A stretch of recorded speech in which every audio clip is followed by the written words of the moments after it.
Nah, ditambah dengan pengacara si beling-beling yang sampai sekarang saya lihat tidak jelas kemana arahnya. Hotman 911 sangat menentang keras perilaku dari adanya seorang oknum pengacara yang tiba-tiba nimbrung, tiba-tiba ngaku sebagai kuasa hukum dari keluarga korban kasus Vina Cirebon. Beliau, kenapa tahun 2016 Bapak simpan slip gajinya? Kenapa tahun 2000 sampai hari ini nggak disimpan slip gajinya? Oh, rilis itu harus benar, jangan berita bohong, bos. Jangan diulangi lagi kayak kasus Sambo, bos.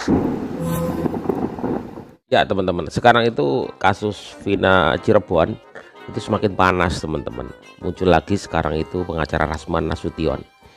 Ya, kedatangan Rasman Nasution itu menurut saya bukan menambah suasana makin adem, tapi semakin panas gitu. Lalu sebenarnya Rasman itu pengacara siapa? Pengacara Vina, pengacara Peggy, atau pengacara siapa? Jujur saya sangat respect sekali ketika Pak Rasman Nasution, seorang praktisi hukum, ikut angkat bicara terkait soal pembunuhan kasus Vina dan Eki ini.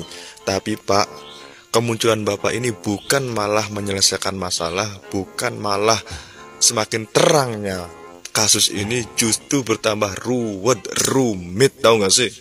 Kesel. Slip gajinya si Peggy? Ada, Pak. Ada, Pak. Itu bulan berapa, Pak? Tahun Bapaknya Peggy ditekan oleh Rasman. 16. Bulan berapa, Pak? Bulan berapa, Pak? Bulan Juli. Bulan sebelumnya? Sebelumnya. Juni, Juli lengkap semua. Sampai hari ini? Sampai Agustus. Sampai hari ini? Bulan. Sampai hari ini? Artinya apa, Pak? Saya tambahkan dulu sebentar. Biar saya mau menguji logika berpikir beliau. Oke. Pak, kenapa tahun 2016 Bapak simpan slip gajinya? Kenapa tahun 2000 sampai hari ini nggak disimpan slip gajinya? قطعوا هؤلاء عيال الحرام الفتارين اللي بيحاربوا الاسلام بيحاربوا النبي هؤلاء Iya.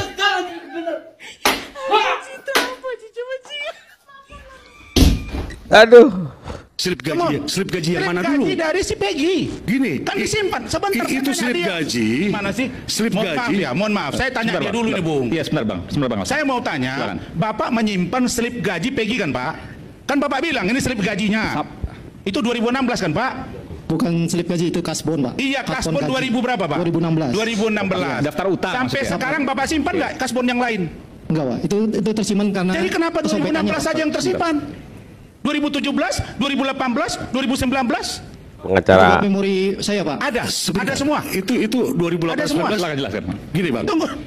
Pekerjaan itu dikerjakan kurang lebih 5 bulan, bukan bertahun-tahun. Pembangunan rumah tinggal milik Pak Agus itu di bulan Juli sampai sekitar bulan November kena selesai. sekak Bukan dia. selesai. Saya kan bertanya dengan beliau. Ya. Makanya saya ingin tadi. Sekarang nggak usah saya bawa. Saya dapat data kok. Mohon maaf ini, Pak ya. Saya punya data. Makanya saya tanya Bapak. 5 bulan itu lengkap kan, Pak? Dia punya bonds Bapak pegang. Selama 5 bulan itu. Ada, Pak. Semuanya? Iya, Pak. Tapi saya kebuang, Pak, itu pun semua kebuang, Pak. Lah, kenapa 2016 yang tersimpan? Itu yang sisa, Pak. Hebat banget Agustus, Pak. Pak, Bapak jangan bohong dong, Pak. Pak, kalau seseorang secara sengaja memberi keterangan palsu, Bapak pidana loh, Pak. Nggak, mesti apa kecurigaannya, Bang Rasman? Kecurigaan saya. 2016 kasbonnya ada, pas waktu kejadian Gini. ada, tapi kemudian setelah itu hilang, Kenapa gitu kok kan? bulan Agustus ada kasbonnya? Gini. Terus sebulan Agustus, Juli, Apa kecurigaannya? Iya, kecurigaan saya disetting bahwa sekarang diciptakan. Dugaan saya sekarang baru dibuat kasbon itu. Hebat amat Bapak ini menyimpan kasbon si Peggy aja namanya disuramkan kepada istri Apa mudanya. untungnya ketika kemudian ada kasbon itu menunjukkan bahwa tidak Saya berada di Cirebon? menduga, maaf ya, Tidak berada di saya Cirebon. menduga disinilah rangkaian peristiwa Sentimen pribadi kayaknya. dugaan keras terhadap Peggy sudah dipersiapkan dan dirancang. Itu yang adalah logik saya. Jadi logika berpikir saya dalam rangka presumption of innocence ya, Sebentar, praduga ya. berarti sebentar, saya tanya nanti saya akan kasih kesempatan ke Pak Dendi. Jadi kasbon itu daftar utang di Bandung ya, Pak? Bandung, betul, Pak. Itu menunjukkan bahwa salah satu bukti bahwa Peggy pada saat kejadian bukan di Cirebon tapi di Bandung. Itu kecurigaannya. Saya tidak meyakini itu. Kenapa? Karena dari cerita yang berkembang, berangkat tadi jam berapa kan gitu ya. Lalu kemudian ada temannya yang tidak tahu dia di mana. Pak, saya kasih gambaran. Kalau misalnya dia tidur dia tidur tadi dari sini geser ke sana gitu kan malam itu. Nah, ada teman saya Pak, dia pergi berkelahi, dia keluar jam 3, dia balik jam 5. Saya nggak tahu, ternyata dia pergi Pak. Itu. Tapi yang paling pasti adalah, kenapa saya makin curiga? Karena Pak Rudi ini begitu rapinya menyimpan dokumen seorang Peggy. Hanya tapi 2016. di bulan Agustus dan di tahun 2016. Kenapa tidak dari awal-awal? Kenapa? Karena minggu lalu anak Bapak Lucy, sebentar Pak. Pak Lucy anak Bapak kan Pak? Betul. Lucy keterangannya lain Pak, karena Bapak takut sama istri. Makanya dirubah nama Peggy menjadi Robi. Ini Bapak ini kalau bicara Pak, itu masalah lain ini. Bukan merubah nama. Ini menarik. Soal utang ini dulu, minggu lalu. Daftar utang dulu, ini menarik satu-satu ya. Daftar utang hanya 2016. Tadi yang soal itu Anda juga jawab ya. Yang dua orang tadi perlu jawab. Jangan-jangan tadi Bang Rasman bilang ini jangan-jangan karangan saja. Kemudian yang kedua, nanti saya berikan kesempatan. Yang kedua kasbon. Logikanya kenapa kemudian hanya di tahun 2016 yang menunjukkan bahwa Peggy ada di Bandung, bukan di Cirebon. Kenapa kemudian kasbon daftar utang di tahun-tahun berikutnya tidak ada? Silakan dua pertanyaan itu. Boleh. Saya akan jawab dulu masalah. Sebentar, karena saya harus break, saya akan beri kesempatan setelah break, saya akan kembali saat lagi di Rasman siapa sih? Pengacara siapa? Seperti ini. Ditambah dengan dugaan kita ada upaya sistematis yang diduga dilakukan oleh keluarga Peggy. Mohon maaf ini, melalui orang tuanya, melalui Peggy sendiri. Nah, ditambah dengan pengacara si beling-beling yang sampai sekarang saya lihat tidak jelas siapa? arahnya. Misalnya, saya menolak kalau 5 terus kalah yang 1. Di mana logika hukumnya? Katanya senior. Maksud saya mohon, kalau bisa dalam perdebatan-perdebatan begini, mbok datanglah dia. Jangan berbicara di media sosial, karena itu one way communication. Tapi kalau kita diskusi begini, kelihatan maksud saya apa? Saya dibully netizen, enggak apa-apa. Anda siap untuk berdebat? Yang penting bagi saya adalah jelas siapa pelakunya. Kalau polisi ternyata salah tangkap, hukum polisinya. Tapi kalau ternyata Peggy, hukum Peggy-nya. Clear. Karena itu untuk Indonesia dan kebaikan hukum untuk Indonesia. Itu jelas. Dan saya tidak pansos. Kenapa saya harus pansos? Orang semua kena Rasman kok. Ditanggapi oleh Hotman. 911 sangat menentang keras perilaku dari adanya seorang oknum pengacara yang tiba-tiba nimbrung, tiba-tiba ngaku sebagai kuasa hukum dari keluarga korban kasus Vina Cirebon. Apakah Anda mau mencari popularitas? Ingat, membantu rakyat untuk mencari popularitas, maka prestasi Anda tidak akan dihargai, Anda tidak akan dipercaya. Membantu rakyat pengais keadilan harus dengan tulus. Kamu tahu, hampir setiap hari TV One, Kompas TV, iNews TV, CNN, dan Net TV meminta Hotman untuk tampil live di berbagai program mereka atas kasus Vina Cirebon. Tapi semuanya saya tolak. Saya kasih kepada pengacara-pengacara junior di Hotman 911. Saya hanya pernah tampil 2 kali di infotainment, itu pun gara-gara teman saya Raffi dan Dewi Persik. Jadi saya melakukan itu bukan untuk mencari popularitas, ya, tapi murni dengan niat baik. Jadi bagi kamu pengacara yang pernah dipecat oleh kliennya karena minta-minta duit melulu, udah deh, tahu diri lah. Rakyat tidak akan percaya kamu karena reputasi kamu sudah sangat kotor. Gantian dengan Bang Johnson ini. Tunggu dulu. Jangan berita bohong, Bos. Jangan diulangi lagi kayak kasus Sambo, Bos. Apakah memang putusan pengadilan yang sudah ingkrah itu bisa berubah, bisa dirubah?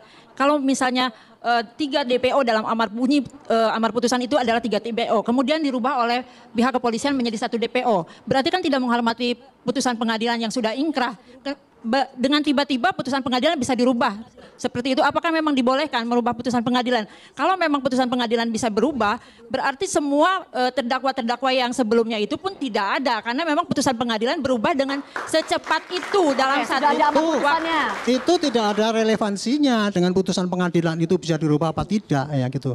Penetapan daripada DPO itu menurut pengamatan saya bukan termasuk dalam upaya paksa. DPO itu hanya menyatakan bahwa polisi butuh untuk mendapatkan orang itu sehingga dapat bantuan dari masyarakat, sehingga kita bisa menangkapnya itu. Kalau ibu nggak terima dengan itu, ya silakan digugat aja di pra-peradilan. Kalau memang hakim menyatakan itu salah, ya pasti polisi disalahkan nanti. Tapi nggak ada kaitannya tadi itu penetapan DPO harus sama dengan putusan pengadilan.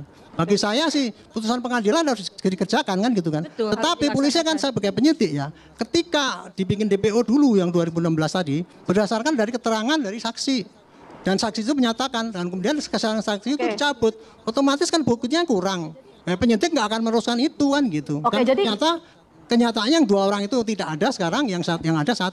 Oke lah, sekarang yang 1 ini dalami aja, monitor terus kalau memang itu salah, tolong dikoreksi. Oke, polisi. jadi penyidikan berdasarkan sesuatu putusan yang sudah inkrah atau ditetapkan berdasarkan kekuatan hukum yang tetap itu nggak masalah ya, nggak berdasarkan itu ya Pak? Kalau untuk DPO menurut saya nggak masalah. Oke, nggak masalah. Nanti kita yang coba penting bahas. polisinya mencari bukti yang kuat, yang cukup gitu. Ya, singkat. Saya merespon apa yang dikatakan oleh Pak Arianto itu kan ya. Tuduhannya kan ini kan di konferensi pers dimunculkan ke publik seolah-olah menghilangkan identitas apa segala macam, padahal namanya memang itu begitu ya. Jadi kalau memang begitu menurut saya ya laporin aja karena itu berita bohong konferensi persnya. Anda bisa bayangkan. Itulah itu analisis yang menyesatkan menurut saya. Pers kan. Ini lembaga apa ini kayak begini nih? Itu analisis yang menyesatkan rakyat. Itu levelnya Polda. Seorang pakar hukum akan ngomong kayak gitu. Nanti kita bahas lebih lanjut. Tidak ada itu relevansinya antara rilis yang gitu. Pak Arianto, nanti kita bahas. Yang pertama, punten nih, Jenderal. Ini di dakwaannya ini 16 Januari 2017.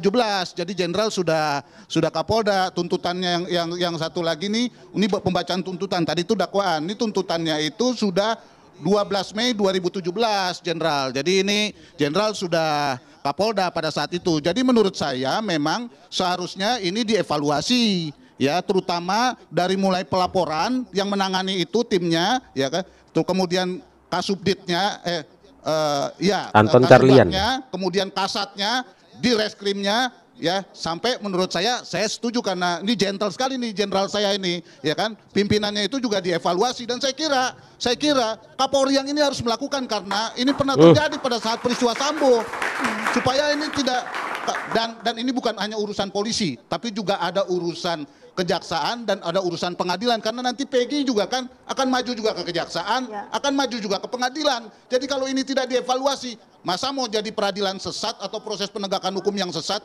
Janganlah. Oke, tadi soal potensi kesalahan rilis. Saya komentar nggak? Ya, sedikit soal potensi kesalahan rilis. Bagaimana, Bang Johnson? Singkat sebelum kita ke Bang Rasman. Iya, soal kesalahan rilis. Tadi kan disampaikan Pak Anton. Lah itu kan berarti berita bohong. Saya sih akurat karena ini humas begitu lama ini. Ilmunya udah sangat tinggi. Masa kesalahan rilis? Rilis itu dilakukan atas nama institusi. Menurut saya harus ditindak dan dievaluasi nih. Kayak begini jangan terulang lagi nih. Silakan Bang Rasman. Rusak nih. Begini, saya kira Pak Jenderal Anton Carlian menjelaskan tadi bahwa beliau 2016 di kasus itu memang Kapolda. Beliau nggak bilang nggak Kapolda. Dan dia bertanggung jawab. Itu jelas tadi, clear itu Bang. Nah lalu kalau masalah rilis dan tidak rilis, rilis itu menjelaskan ke publik. Ini sudah susah nih Bang. Tidak ditangkap 8 tahun DPO salah, setelah ditangkap juga salah, terus apa yang benar? Bos, rilis itu harus benar, jangan berita bohong bos. Membenar. Jangan diulangi lagi kayak kasus Sambo bos. Jangan Bang. Saya mau tanya, Bang Johnson, abang ini sebagai lawyer pihak keluarga yang korban atau abang sebagai praktisi hukum yang netral seperti saya? Anda nggak netral tadi ngundang-undang kelompok gimana lain sih Bang? tunggu di Begini sini. Bang, abang tidak boleh menjustifikasi Saya untuk menguji Bang, untuk menguji penjelasan Peggy. Itu kan keterangan dari Lucy tadi ya. Saya lihat dengan terang benderang wawancara live dari yang mengontrakkan rumah kepada Peggy. Namanya berubah-ubah. Apa itu kurang jelas? Diperiksa juga Bang. Bos, nasihat dari para ahli Kapolri sebaiknya itu dinyatakan di peradilan. Jangan konferensi pers karena rusak institusinya. Aku tanya Abang, apa salahnya konferensi pers Bang? Rusak institusinya. Dari mana Abang bilang rusak? Salah, kalau gimana ternyata salah bos, kalau salah. Bang, begini abangku. Untuk proses penegakan hukum salurannya sudah ada. Saya hanya minta, saya ini juga banyak yang sedih karena tindakan polisi. Maksudnya tapi polisi saya fair play. Maksudnya polisi dilaporkan ITE. Saya sudah sampaikan kepada Mbak Yanti. Bang, dengar dulu Bang. Mbak Yanti saya telepon, benar kan Mbak? Bahwa kita siap bantu. Dan kalau kasus Peggy ini maju, saya siap bantu untuk mengawal bahwa ini akan real selesai sampai pengadilan. Apakah ini benar pelaku atau tidak? Tapi kalau ternyata hanya satu, jangan paksa jadi 3. Karena penjelasannya berubah-ubah, lidah tidak bertulang. Jangan ujuk-ujuk suruh orang dihukum, dievaluasi. Tunggu dulu Bang. Kita ini mencari kebenaran. Jadi, saya yang jadi heran ini, Bang Rasman itu pengacara siapa begitu? apakah Vina, apa siapa begitu kan, harus lebih jelas. Kayaknya tadi juga ada Viti, ada dia konferensi pers mengatakan bahwa intinya pengacara Vina begitu. Terus Hotman itu siapa begitu. Jadi ini pertarungan antara para pengacara yang ini show off begitu kayaknya ya teman-teman ya. Jadi membuat suasana menjadi tidak kondusif ya. Karena berubah ini, fokus kita berubah, bukan Peggy, bukan Vina, tapi pengacara ini saling beradu argumen dan lain sebagainya. Aduh, ya.